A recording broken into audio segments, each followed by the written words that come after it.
What's up, y'all? It's Ty. In this video today, we're going to be going over talking about the very best lineup you guys can build in NBA 2K25 MyTEAM. Now, I do want to say this, okay? Number one, this is preference. So, my opinion on things is not going to be the same as others. However, my opinion should be valid because I feel like I'm still one of the best in the world and I know a lot about the game. Number two, if you were to go build this squad right now, you are probably, okay, number one, you can't build this squad if you're not already ahead of the curve, but you're probably spending tens of 20s of thousands of dollars on the game.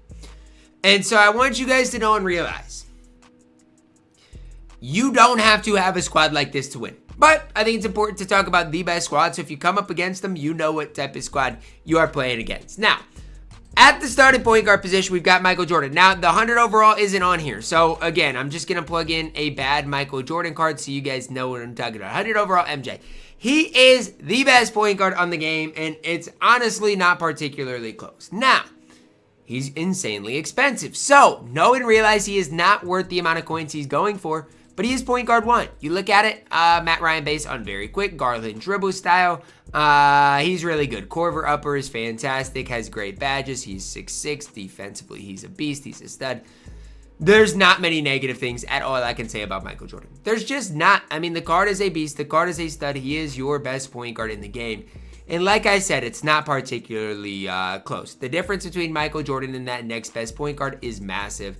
Now again, is he worth the amount of coins, the amount of MT he's going for? Absolutely not. You're never going to hear me say that he is, but you will hear me say he's the best point guard in the game because that's what I believe. I believe Michael Jordan is that elite right now in NBA 2K25 MyTEAM. And if again, you guys don't agree with me, that's okay.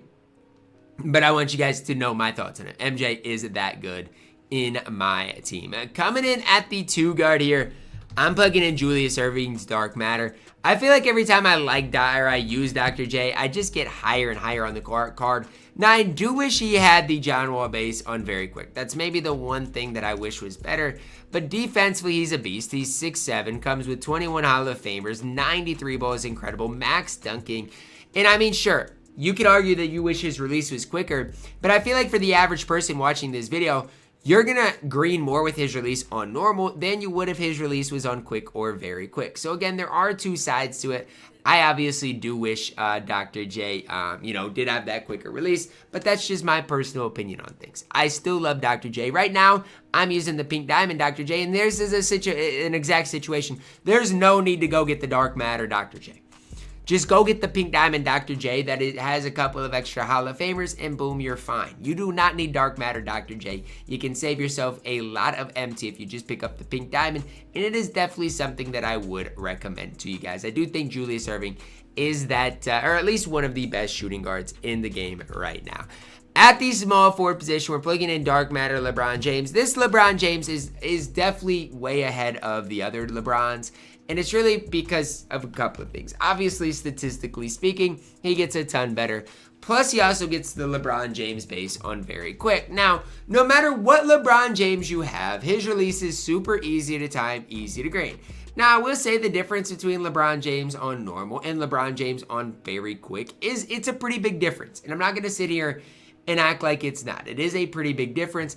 Obviously, stat-wise for this LeBron James, you're not finding better. I mean, 94 3-ball, 98 speed, basically max defense, has every Hall of Fame badge you could possibly want, possibly ask for. It doesn't get much better. Now, again, Pink Diamond LeBron is still good, but he's not nearly as good, right? Hotspots lack a little bit. Defensively doesn't come nearly as complete. So, obviously, again, Dark Matter LeBron James is the real deal. The problem is what? He's 2 million coins right now? I mean, come on, man. It's just not realistic.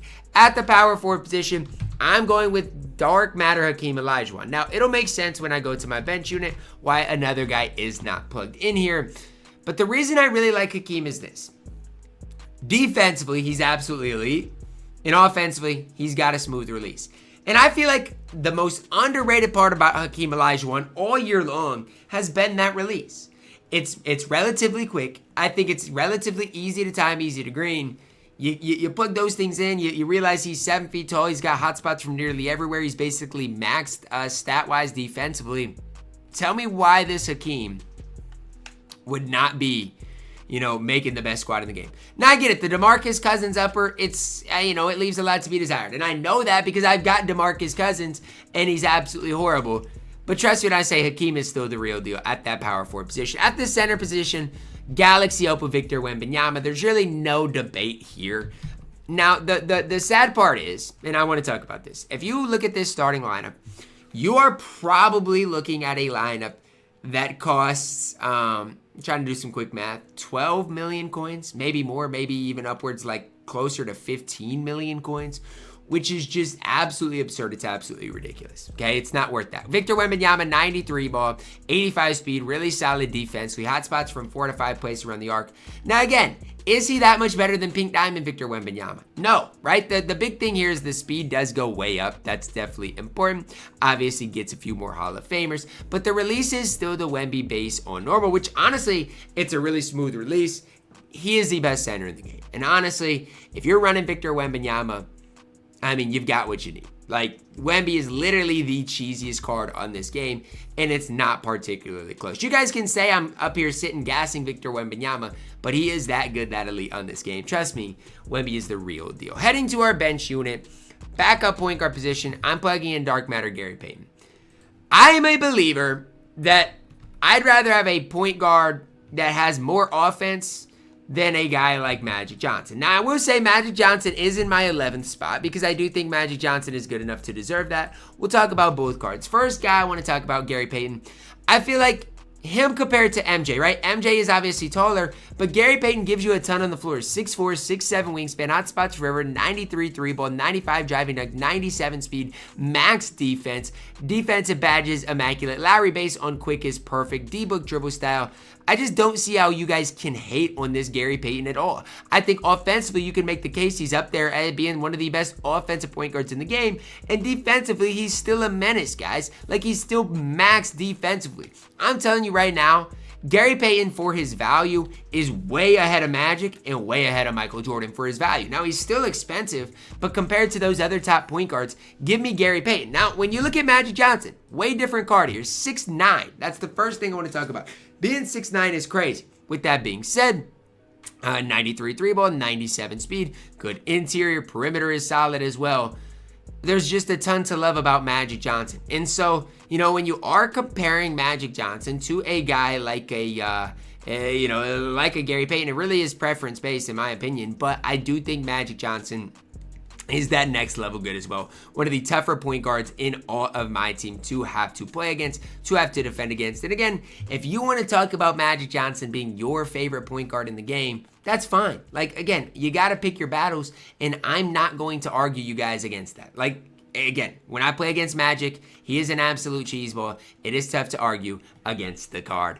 Up next, the shooting guard position. It's glitched right now, so I'm going to just plug in a very bad Vince Carter. But we've got the 100 overall Vince Carter at the backup too. A lot of people say they don't like Vince, but I think a lot of it comes down to they just don't know how to use Vince Carter. And I'm not hating. I'm just being honest. Like 99 max defense, hot spots for everywhere, Patty with Oscar, Pro 2 leaner. I get it, guys. The Fox dribble style is a dribble style that they're putting on way too many cards. I don't know why 2K feels the need to put that Fox dribble style on everybody. Like, it's not that great of a dribble style, and they continue to do it.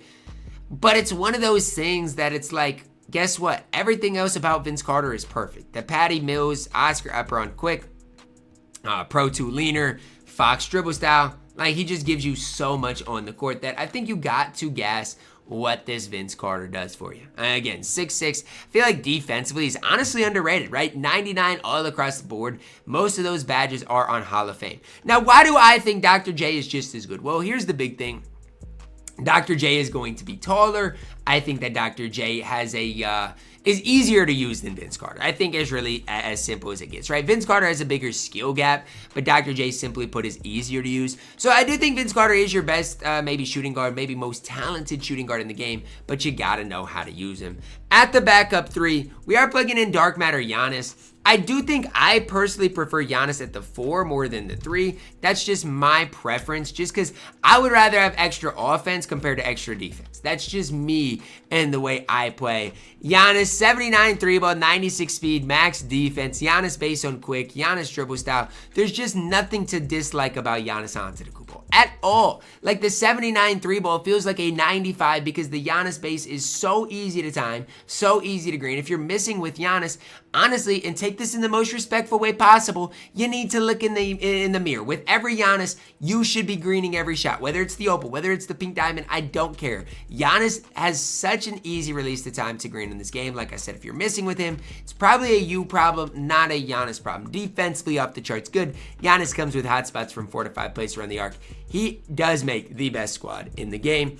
Backup power forward, plugging in dark matter Chet Holmgren. Now, I haven't used Chet. Okay, so when I'm going over Chet, talking about Chet, it's all of what I hear about Chet. A lot of people really hype up Chet. A lot of people gas the card. Chet base on very quick is needed because the Chet base on normal is relatively on the slow side of things. Pro dribble style, hot spots river comes with every badge in the game. Defensively looks really good. One kind of thing that I do wish was higher is that 82 steal. I think that's kind of a troll rating, right? He's a dark matter. There's no reason for him to only have that 82 steal rating. 96 3 ball, 90 speed again. Nearly a perfect card. At 7-1, he does what he needs to do on the floor. Like, again, could you wish some stats were maybe better for the card? Sure. But I think when you're looking at the overall picture, it is tough to beat what this Chet Holmgren does provide for you guys on the floor. And again, I'm not saying that Chet's perfect. I'm not saying that you've got to necessarily pick the card up because right now he's 2 million coins.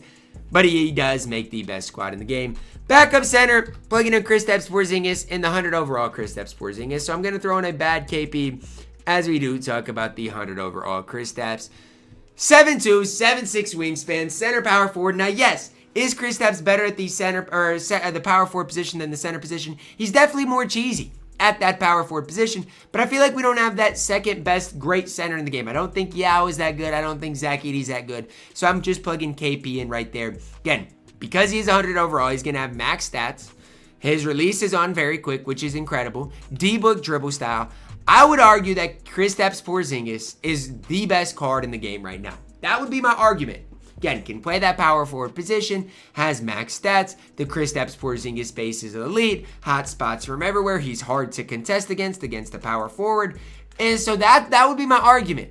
Now, is he as cheesy as Wemby? No. Is he, as OD as MJ? That's up for debate. But I would argue Kristaps is that best card in the game right now. That would be my counter argument to people that don't want to hype this card up. What can he not do? He can do it all. Now, like I've mentioned, I don't think Kristaps is worth his price. I just don't.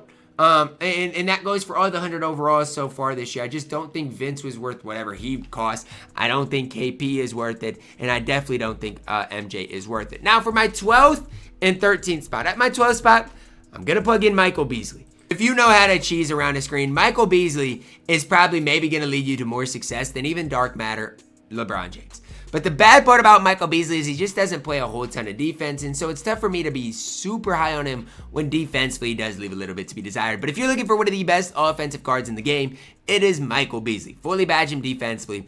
You're going to really like the card. In the 13th spot, I'm plugging in Brandon Roy. I feel like the more I use Brandon Roy, the more I really like the card, the more I think you might like B-Roy over even a guy like Vince Carter, just because Brandon Roy is easy to use, right? And I think that is kind of undervalued on this game is how easy to use our cards. With Brandon Roy's release, he is so easy to use. You know what? If you get open with B-Roy, he is going to knock down that shot 9 times out of 10. His release, so chicken on this game. Like I said, the 100 overalls are glitched. You're going to see the Emerald MJ, those type of cards featured. KP, same thing with Vince, just because they are glitched right now on 2KDB. But let me know your thoughts on this down below in the comments. Did I get this perfect, right? Who am I too high on? Who am I too low on? And who should I have included on this best squad in the game that I missed out on? Let me know. Drop a like on the video, guys. Subscribe if you are new. And as always, man, I love you guys. Have a blessed day.